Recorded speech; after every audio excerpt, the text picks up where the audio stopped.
Good day guys, my name is Chef Sizwe, Vice Chair for the South African Entrepreneurs Committee. Today I'm talking to my brother here, Emile Alexander. How are you? I'm fine, thank you. And you, Chef? Very good, my brother. Still pushing. Okay, now, Emile, I'm just going to leave you to introduce yourself. I mean, I know for a fact you've been into business for the past 25 years, which is absolutely amazing. Tell us a bit more about your journey, where you started and where you are at the present moment. Well, I started my business, first business at the age of 17. Wow. I'm in my early 40s now. I'll be 44 soon, so so I've been in business for a very long time. Yeah. My first business was a hot dog stand, boerewors roll stand, you know. Wow. And that was at the age of 17? At the age of 17, yeah. That's so impressive.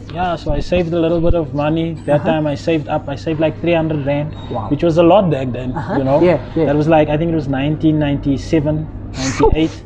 And I took that money, rented my uncle's hot dog stand, and in 6 hours I turned that 300 Rand into 1,600 Rand. Yeah. Wow. So that was the thing that bit my, that bit me to say I won't be able to work for a boss, Wow. I can do this thing for myself. And since then I've been doing my own thing. I did have a stint at South African Airways. Yeah.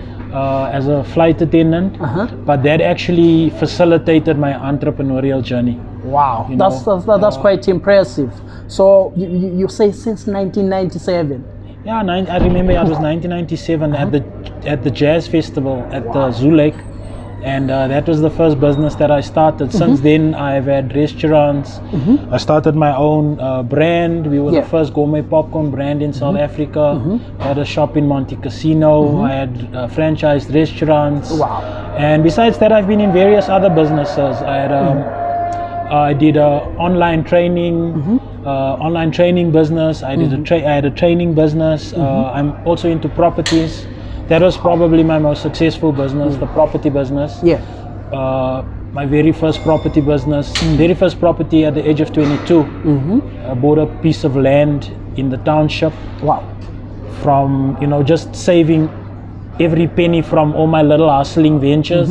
Bought my first piece of land, and then by the age of 25, I developed my first property, and that property is still creating income for me. So hustling is what I do. That is very inspiring. That is very inspiring. I'm just listening to you, telling me about all these business ventures that you've tapped into.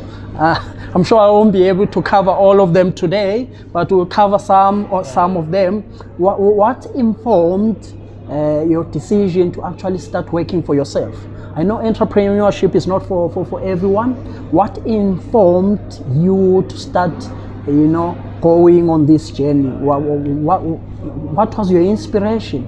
Well, there's two things that inspires people or that drives people to become entrepreneurs. They call it a push factor and a pull factor. Okay. So I had a pull factor. I remember I was about 6 years old, and my mother brought ice lollies. We were living in El Dorado Park. Okay. And she said, "Hey, why don't you guys sell this?" And I already, in my mind, I remember it so clearly. I was already thinking, the other people are selling it for 5 cents, and I already kind of worked out what am I supposed to do and so forth. So for me it was a pull factor. Wow. I had a natural entrepreneurship inherent within my DNA. But entrepreneurship can also be taught. It can be learned. Okay. Human beings have the ability to learn things. You can, if you don't have a skill, you can learn a skill. You put in your 10,000 hours, you can become an expert at it. That is a fact, So, and then there's the push factors. Push factors is like you've been working all your life, you retrenched. Now you pushed into starting something because you need to survive. So on my side, it was a pull factor. I was naturally an entrepreneur. I'm naturally a hustler, trying to do things on my own. But if you are not that, you can teach yourself how. There's enough information on the internet now, just on the internet, to teach you how to become an entrepreneur. And the best teacher is doing it.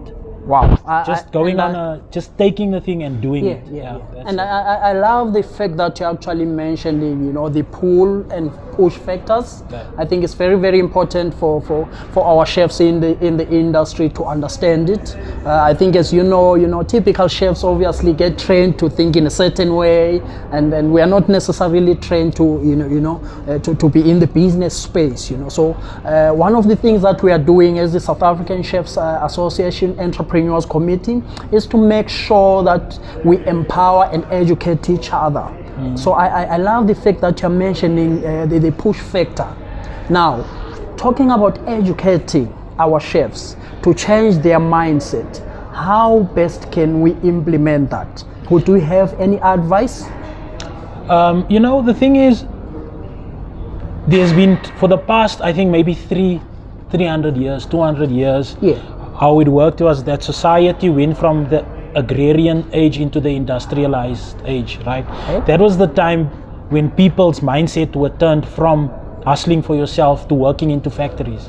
You see, so you've got 200 years, 300 years of you need to work for somebody that was pushed into people's minds, and that mindset needs to change. You see, because many years ago, if you were the baker, if you were the fisher, people used to go to markets and barter and sell.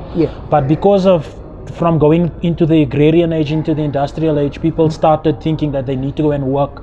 That is deeply entrenched in society across the world, and very much in like westernized, almost first world type of places like South Africa. Even though we're third world, we're seen as first world because of how far advanced we are. So even here people are taught, now go look for a job but that needs to change now.